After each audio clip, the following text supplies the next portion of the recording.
Okay, எல்லோருக்கும் வணக்கம். வணக்கம். உங்களோடு தமிழ் டாக்டர் நெல்சன் முருகன். ஓமியா, எப்பொழுதுமே நான் ஓமியோன்னு சொல்லும் பொழுது சில பேர் அதை தவறாகவும் சொல்றீங்க. ஓமியான்னு சொல்லும்போது வான் மெடிசின் இந்தியன் அசோசியேஷன். என்னை கேட்டீங்கன்னாக்கா அது அப்படி கிடையாது. பிரசத்வான் கபஜிகான் இந்தியர் ஒற்றுமை படை PKIOP தான் நமக்கு வந்து அரசாங்கத்தில் ரெஜிஸ்டர் கொடுத்துருக்குறாங்க. ஓகேங்களா? ஓகே, இன்றைக்கு என்னுடைய மத்தியில் நான் எப்போதுமே எதையாவது ஒன்று புதுமையாக தான் நான் செய்துட்டு இருப்பேன். அதாவது நான் போகும் பொழுது காலையிலிருந்து ராத்திரி வரைக்கும் ஒரு தேடுதல் தான். மனிதனுடைய வாழ்க்கையை வந்து ஒரு தேடுதல் தான் ஒரு வாழ்க்கை. அது தேடிக்கிட்டு இருந்தாதான் தன்னுடைய வாழ்க்கையில் என்ன செய்ய முடியும், ஒரு மாற்றத்தை கொண்டு வர முடியும். We are not a train. அதாவது ட்ரெயின் வந்து பார்த்தீங்கன்னாக்கா தண்டவாளத்தில் போட்ட தண்டவாளம் பாதை தான், அது மாற்றி வேற எங்கேயுமே போகாது. மனிதனோட வாழ்க்கை அப்படி கிடையாது.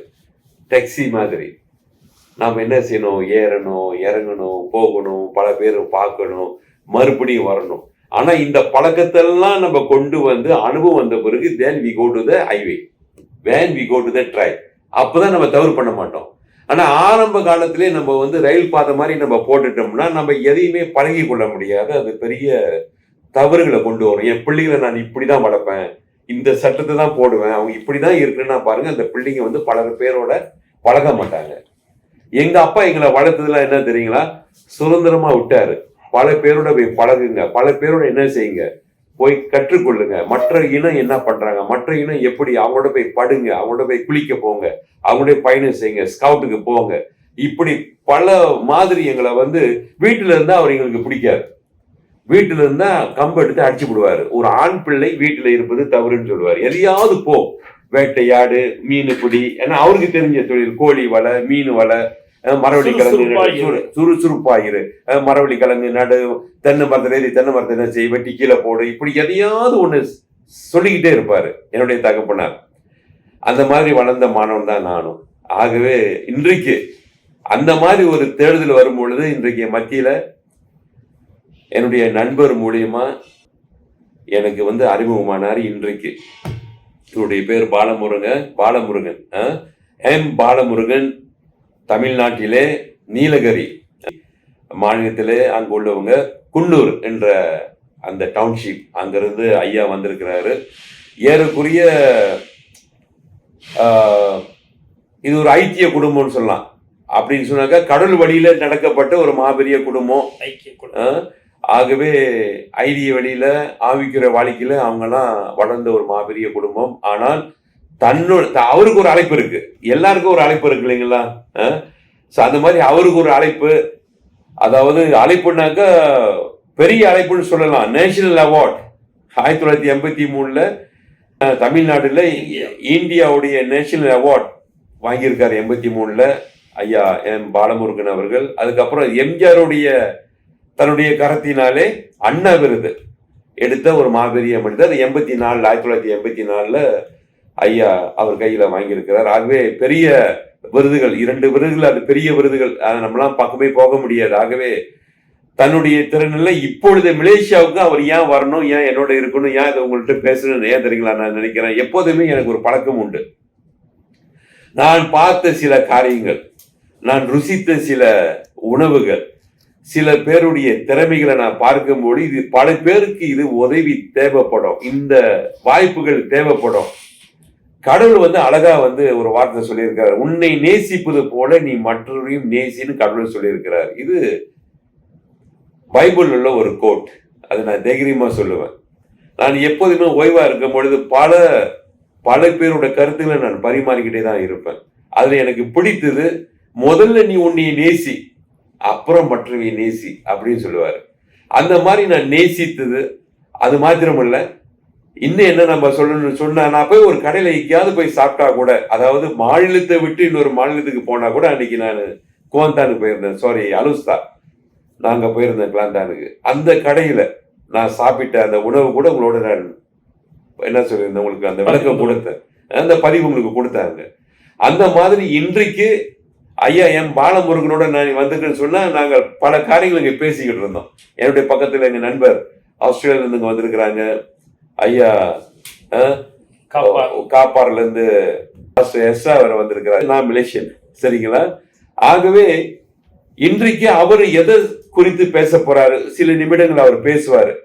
இது உங்களுக்கு புரோஜனமா இருக்கும். நாங்க பேசுனதை ஏன் இது ஒரு பதிவா போடக்கூடாது? இந்த பதிவு போட்டா பல ஆயிரம் பேர், ஏன்னா எப்பொழுதுமே ஒரு தேடுதல் இருக்கும். இன்னைக்கு காலையில விடிஞ்சிருச்ச, என் நோய் போகலையே, நான் மன அழுத்தமா இருக்கிறேன்னு, நான் இன்றைக்கு இந்த சூழ்நிலை தள்ளப்பட்டிருக்கிறேன்னு, எனக்கு ஒரு விடுதலை வேணும், நானும் போய் கோயிலை சுத்தி சுத்தி வந்துட்டேன், எனக்கு எந்த ஒரு பதிலும் கிடைக்கல, நண்பர்கிட்ட சொன்னேன் பதில் கிடைக்கல, 4 பேர்கிட்ட பார்த்தேன், ஆனா எந்த முடிவும் தெரியல. இன்றைக்கு இவர் சொல்கின்ற காரியத்துல நீங்க பார்க்கும் பொழுது சில விஷயங்கள் உங்களுக்கு அது ஒரு விடையா வரும், உங்களுக்கு ஒரு பதில் கொடுக்குன்னு நான் என்ன செய்யறேன், நான் விசுவாசிக்கிறேன் இல்லைங்களா. ஆகவே கடவுள் சொல்றாரு, எவன் ஒருவன் விசுவாசிக்கின்றானோ, எவன் ஒருவன் சத்தியத்தை அறிந்து கொள்கிறானோ அவன் எப்பொழுதுமே பிழைப்பான்னு சொல்றாரு. அதுதான் நான் எப்போதுமே சொல்லுவேன், சத்தியத்தை அறிய வேண்டும், சத்தியம் உங்களை என்ன செய்யும், வழி நடத்தும், சரியான வழியில் நடத்தினால எப்போதுமே சொல்லுவேன், நீங்கள் கடவுளை கும்பிடுறோம், கடவுளை வணங்குறோன்னு இல்லை, ஞானத்தோடு கும்பிட வேணும்னு நான் எப்போதுமே சொல்லுவேன். நாம் எதை செய்தாலும் ஞானம் மிகவும் முக்கியம். கிங் சாலமன் கடவுள் அவனை படைச்ச பிறகு ஒரு பிரச்சனைகள் வரும்பொழுது படைத்த மகனை பார்த்து கடவுள் கேட்கிறாரு, மகனே சாலமோனே உனக்கு என்ன வேண்டும்? கிங் சாலமன் நினைச்சிருந்தா ராஜா, பெரிய ராஜாங்க, நீங்க கூகுள் பண்ணி பார்க்கலாம்.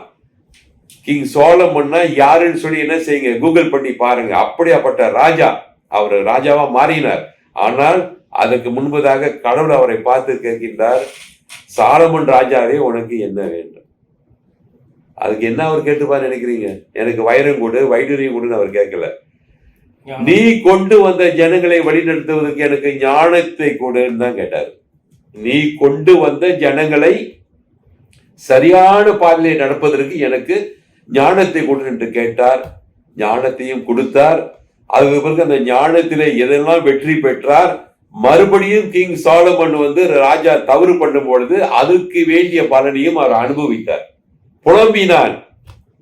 கடைசியாக இப்படிதான் முடித்தான், ஆகாயத்து மேலே பார்ப்பதும் பொய், பூமியில பார்ப்பதும் பொய், இந்த கண்ணு பார்ப்பதெல்லாம் பொய் என்று சொன்னார்.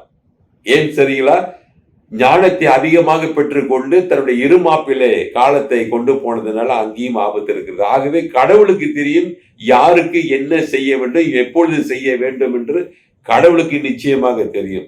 ஆகவே இன்றைக்கு 30 வருடம் சித்த மருத்துவத்திலையும் மரும கலைகள் அதிலையும் அவர் ரொம்ப தேர்ச்சி பெற்றவர். இது எல்லாமே நாம் பார்க்கும் பொழுது பல தேசத்துங்களுக்கு அவர் போய் தன்னுடைய அனுபவத்தையும் அவர் என்ன செயலாற்றி அதை எப்படி செய்தால் நலமாகும், அவர்களுக்கு ஒரு கவுன்சிலிங், அவர்களுக்கு அந்த சித்த மருத்துவம் குறித்து பொருள்கள் இப்படி அவர் செய்து கொண்டிருக்கின்றார். ஆகவே இந்த மலேசியா மண்ணிலே எங்களுடைய நண்பர்கள் மூலியமா வருவதனாலே யாருக்கெல்லாம் தேவைகள் இருக்கின்றதோ, அவர் ஒரு பெரிய வியாபாரமாக செய்யலைங்க, அவருடைய இடம் இருக்கின்றது. நிச்சயமாக நீங்கள் என்னிடத்திலே பெற்றுக்கொள்ளலாம். அவரை பார்க்க வேண்டும் என்று சொன்னால் நிச்சயமாக என்னை நீங்கள் தொடர்பு கொள்ளலாம், அவரை நீங்கள் சந்திக்கலாம்.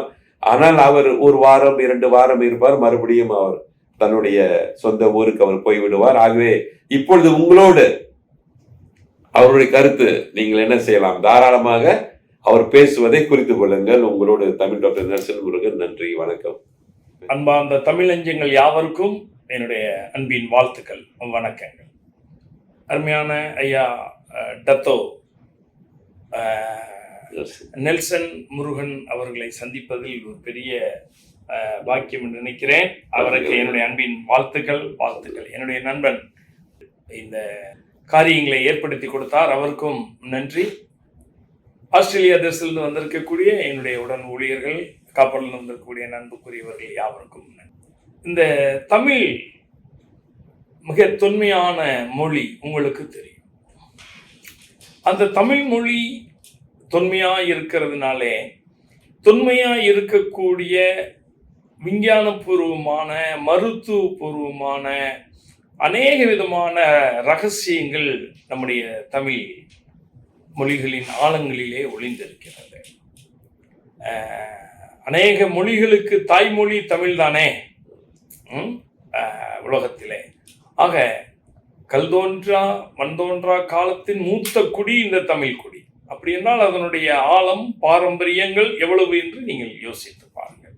அந்த தமிழ் குடிகளிலே நீங்கள் நானும் பிறந்திருக்கிறோம் என்பதே பெரிய பாக்கியம், பெரிய பெருமை. ஆகவே உங்களை தமிழ் சமுதாய மக்களை சந்திப்பதிலே, உலக தமிழர்களை அதுவும் ஐயாவினுடைய அந்த சேனல் மூலமாக சந்திப்பதிலே மிக மிக மகிழ்ச்சி. சில குறிப்புக்கு, இன்றைக்கு அநேக வேளைகளிலே வியாதிகள் பெருகிவிட்ட காலம். விஞ்ஞானம் பெருகி இருக்கிறது உண்மை, ஆனால் வியாதிகள் பெருகிவிட்ட காலம். எங்கள் தமிழிலே ஒரு வாக்கு சொல்லுவார்கள், இரவிலே மன சிக்கல் இன்றி தூங்க போக வேண்டும், காலையிலே மலச்சிக்கல் இன்றி எந்திரிக்க வேண்டும். சரி, என்ன அற்புதமான வார்த்தை. இரவு படுக்கைக்கு போகிற பொழுது மிக அமைதியான உறக்கம். எங்கய்யா படுத்தா தூக்கமே வரல, பிறண்டு பிறண்டு பிறண்டு பிறண்டு பிறண்டு படுத்துக்கிட்டே இருக்கேன்.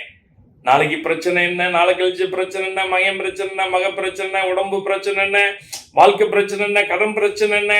சில பேர் மதுபானத்தை தேடி போய்விடுகிறார்கள். சிலர் இன்னும் தவறான சில பழக்க வழக்கங்களுக்கு போய்விடுகிறார்கள். இதனால் அவர்களுடைய மனநிலை மாத்திரமல்ல, உடல்நிலையும் பாதிக்கப்படுகிறது.